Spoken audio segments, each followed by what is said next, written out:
दो संत एक साथ रहते थे। एक संत दिन भर भक्ति करता था। दूसरा संत रोज शाम को भगवान का भोग लगाकर खाना खाता था। एक दिन दोनों संतों के बीच झगड़ा हो गया क्योंकि दोनों खुद को श्रेष्ठ बता रहे थे। भक्ति करते समय मन शांत रहना चाहिए और सभी तरह के बुरे विचारों से बचना चाहिए। जो लोग इस बात का ध्यान रखते हैं उन्हें भगवान की कृपा मिलती है। इस संबंध में एक लोक कथा प्रचलित है। कथा के अनुसार पुराने समय में दो संत एक साथ रहते थे। दोनों की भक्ति का तरीका अलग अलग था। एक संत दिन भर तपस्या और मंत्र जाप करते रहता था, जबकि दूसरा संत रोज सुबह शाम पहले भगवान को भोग लगाता और फिर खुद भोजन करता था। एक दिन दोनों के बीच झगड़ा होने लगा कि बड़ा संत कौन है। इस दौरान वह नारद मुनि के पास पहुंच गए। नारद ने दोनों संतों से पूछा कि किस बात के लिए लड़ाई कर रहे हैं।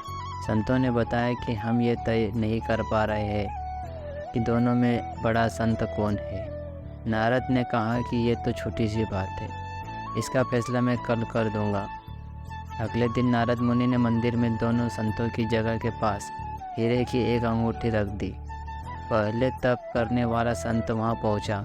उसने एक अंगूठी देखी और चुपचाप उसे अपने आसन के नीचे छिपाकर मंत्र जाप करने लगा। कुछ देर दूसरा संत भगवान को भोग लगाने पहुंचा। उसने भी हीरे अंगूठी देखी, लेकिन उसने अंगूठी की ओर ध्यान नहीं दिया। भगवान को भोग लगाया और खाना खाने लगा। उसने अंगूठी नहीं उठाई। उसके मन में लालच नहीं जागा, क्योंकि उसे भरोसा था कि भगवान रोज उसके लिए खाने की व्यवस्था जरूर करेंगे। कुछ देर बाद वहाँ नारद जी आ गए। दोनों संतों ने पूछा कि अब आप बताइए कि हम दोनों में बड़ा संत कौन है।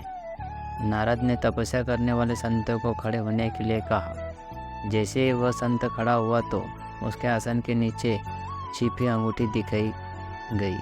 नारद मुनि ने उससे कहा कि तुम दोनों में भोग लगाकर खाने वाला संत बड़ा है। तपस्या करने वाले संत में चोरी की बुरी आदत थी।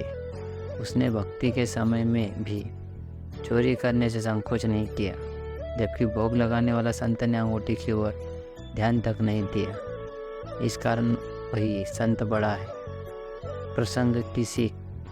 इस प्रसंग की सीख यह है कि भक्ति तभी सफल होती है जब भक्त के मन में बुरे विचार ना हो, भक्त बुरे काम ना करता हो। जिस भक्त के विचार पवित्र और जो बुरे कामों से दूर रहता है, सिर्फ उसे ही भगवान की कृपा मिलती है। दोस्तों, आपको ये छोटी सी कहानी कैसी लगी कमेंट में ज़रूर बताएं और अपने दोस्तों को भी ज़रूर शेयर करें।